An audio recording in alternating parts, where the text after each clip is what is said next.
नमस्कार दोस्तों, आज मैं आप लोग को नंबर सिस्टम में दो तरीके के प्रश्न बताने जा रहा हूं। पहला, अपवर्तकों की संख्या ज्ञात करना एवं दूसरा बताने जा रहा हूं अपवर्तकों के संख्या के योगफल ज्ञात करने की विधि। तो चलिए देखते हैं अपवर्तक के संख्या कैसे ज्ञात किया जा सकता है। तो देखिए, पहला प्रश्न है 45 के अपवर्तकों की कितनी संख्या है। अपवर्तकों की कितनी संख्या है, सबसे पहले हम जानेंगे इसमें कि अपवर्तक होता है क्या। तो देखिए, ये 45 जो है किस किस संख्या से पूर्णतः विभाजित होता है वही अपवर्तक होगा। जिस जिस संख्या से 45 पूर्णतः विभाज्य हो जाएगा वह क्या कहलाएगा, अपवर्तक कहलाएगा। इसको हम गुणनखंड भी कहते हैं, गुणनखंड। ठीक है, अब देखिए ये कौन कौन से संख्या से कट जाएगा। तो 1 से पूर्णतः विभाजित है, 3 से, 5 से, 9 से, 15 से और 45 से। देखिए 1, 3, 5, 9, 15 और 45, इन सभी संख्या से ये 45 पूर्णतः विभाज्य है। तो यह अपवर्तकों की संख्या हो गया, यानी अपवर्तकों की संख्या कितना हो गया, 6 हो गया। अब देखिए शॉर्ट विधि हम कैसे निकालेंगे। तो देखिए 45 का हम सबसे पहले अभाज्य गुणनखंड ज्ञात करेंगे। देखिए 3 से 15, फिर 3 से 5। अब हम क्या करेंगे, इस अभाज्य गुणनखंड को हम घात के रूप में, गुणनफल के रूप में लिखेंगे। देखिए 3 का घात 2 गुणे 5 का घात 1। अब हम घात, प्रत्येक घात में एक जोड़ के आपस में हम गुणनफल के रूप में लिखेंगे। देखिए 2 में 1 जोड़िए और गुणनफल के रूप में लिखिए, 1 में 1 जोड़िए और गुणनफल के रूप में लिखिए। 2 का घात, 3 का घात 2 है तो 2 में 1 जोड़िए, 5 का घात 1 है तो इसमें 1 जोड़िए और गुणनफल के रूप में लिखिए। अब कितना हुआ, 3 गुणे 2 तो कितना आया, 6। यानी यह 6 संख्या से विभाज्य होगा। 45 जो है 6 संख्या से विभाज्य होगा। अर्थात यह भी पूछा जा सकता है कि अपवर्तकों की संख्या कितनी है, तो 6 है, या गुणनखंडों की संख्या कितनी है, तो 6 है। तो चलिए दूसरा प्रश्न देखते हैं। देखिए 180 कितने संख्या से विभाज्य है। सबसे पहले हम इसमें ट्रिक लगाएंगे। 180 का हम क्या करेंगे, अभाज्य गुणनखंड ले लेंगे। तो 2 से 90, 2 से 45, 3 से 15, 3 से 5, सबका घात लिखेंगे। तो देखिए 2 का घात हो जाएगा 2, 3 का घात 2, 5 का घात 1। प्रत्येक घात में 1 जोड़ देंगे और गुणनफल के रूप में लिखेंगे।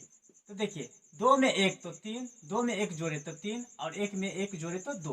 पूरा को गुणा कीजिए तो कितना आया, 18 आया। अब यह जो संख्या है 180 18 संख्या से विभाज्य होगा। 18 से नहीं, 18 संख्या आ रहा है, 18 से नहीं, 18 संख्या। जैसे इसमें होगा 1, 2, 3, 4 ऐसे करके होगा। ये संख्या 1, 2, 3, 4 ऐसे करके गिन के 18 बार जो संख्या आता है उस संख्या से, उस संख्या से विभाज्य होगा। तो अपवर्तकों की संख्या कितना है, 18 हुआ, या 18 संख्या से विभाज्य होगा। इसका आंसर बी हो जाएगा। चलिए एक और प्रश्न देखते हैं इसी पर आधारित। 150 कितने संख्या से विभाज्य है। देखिए 150 का हम लोग अभाज्य गुणनखंड के रूप में तोड़ेंगे। तो 2 से 75, फिर 3 से भाग दीजिए तो 25, फिर 5 से भाग दीजिए तो 5। अब देखिए घात के रूप में लिखिए, 2 का घात 1, 3 का घात 1, 5 का घात 2। प्रत्येक घात में एक ऐड कीजिए और गुणनफल के रूप में लिखिए। अब देखिए 2 दूना 4, 4 तिया 12। तो यह कितने संख्या से विभाज्य है? 12 संख्या से। इसका आंसर कौन होगा? बी नंबर होगा। चौथा प्रश्न देखिए, 45 के गुणनखंड का योग कितनी है? वही अपवर्तक का योगफल का राशि ज्ञात करने के लिए तो इसमें देखिए अपवर्तक कौन कौन है? एक है 3, 5, 9, 15, 45 है। इसी का योग कह रहा है, इस सभी का योग। अब देखिए 15, 5, 20, 20, 10, 30, 30 और 45, 75 और 3, 78, यानी 78 इसका आंसर होगा। तो प्रत्येक प्रश्न में तो हम ये नहीं करेंगे, ऐसे नहीं ज्ञात कर सकते हैं। इसका ट्रिक क्या है? तो देखिए 45 का सबसे पहले क्या करना है? गुणनखंड लेना है, अभाज्य गुणनखंड। तो देखिए 3 से 15, 3 से 5। अब देखिए 3 का घात कितना है? 2। अब 5 का घात कितना है? अब इसमें क्या करना है? घात 0 से लेना है।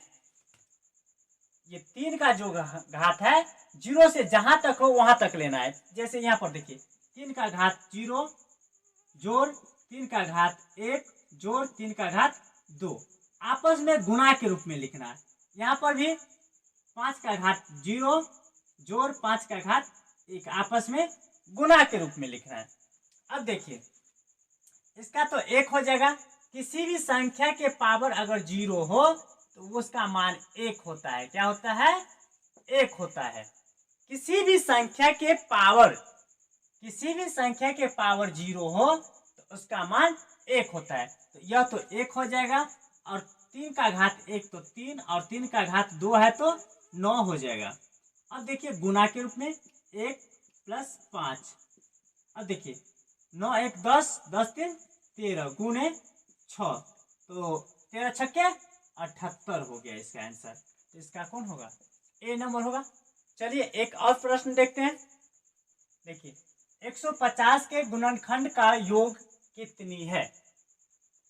इसमें हम सबसे पहले 150 का अभाज्य गुणनखंड ज्ञात करेंगे। तो देखिए 2 से 75, फिर 3 से 25, फिर 5 से 5। घात के रूप में लिखिए 2 का घात 1, 3 का घात 1, 5 का घात 2। अब क्या करना है? घात में 0 से स्टार्ट करना है। तो देखिए 2 का घात 0 जोड़ 2 का घात 1 और गुणे के रूप में लिखना है। 3 का घात 0 जोड़ 3 का घात 1 गुणा के रूप में लिखना है। फिर 5 का घात 0 जोड़ 5 का घात 1 जोड़ 5 का घात 2। देखिए ये तो 1 हो जाएगा, और ये 2, ये भी 1 जोड़ 3, 5 जोड़ 1 जोड़ 5 जोड़ 25। देखिए 3 गुणे 4 गुणे 31 हो जाएगा। अब इस सभी को गुणा करेंगे तो 372 आएगा। तो इसका गुणनखंडों का योग जो हो गया 372 हो गया। इसका सही आंसर हो जाएगा 372। यदि आप लोग को हमारा यह ट्रिक अच्छा लगा हो तो प्लीज हमारे चैनल को सब्सक्राइब, लाइक एंड शेयर कीजिए जी। धन्यवाद।